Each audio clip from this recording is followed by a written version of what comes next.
Vänta. Någon ska lyfta ner mig. Men älskling, har du hällt i allt medel till fiskarna?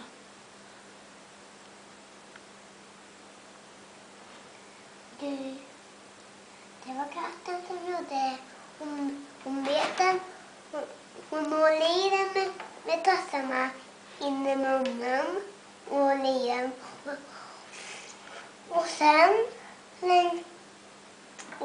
slängde hon ner allting till fiskarna. De blev jätteglada. Men Tilda, katten kan ju inte göra sådana saker. Jag tror du ljuger.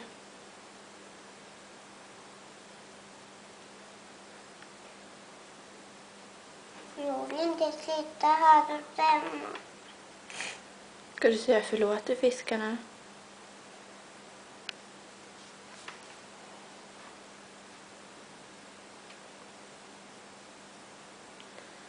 Men sluta. Jag måste ta bort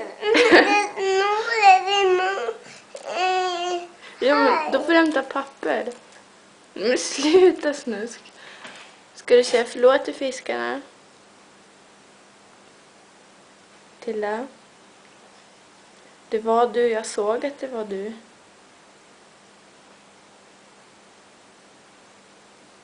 Fick jag någon fiskar där i?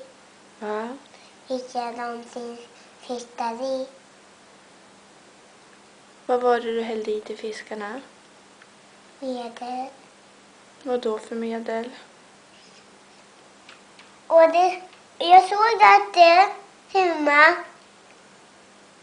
Aladdins pappas fisk.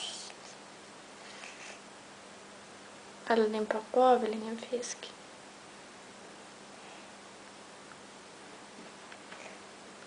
Ska vi säga förlåt till fiskarna? Du ska låna till oss. Men jag har väl inte gjort någonting.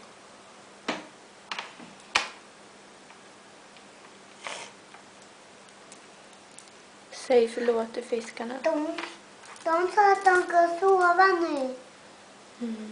Får du säga förlåt till fiskarna, Tilda?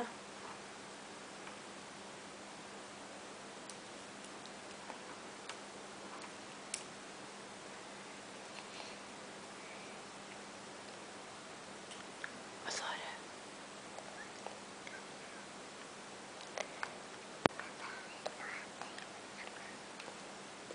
De hörde inte. Okej.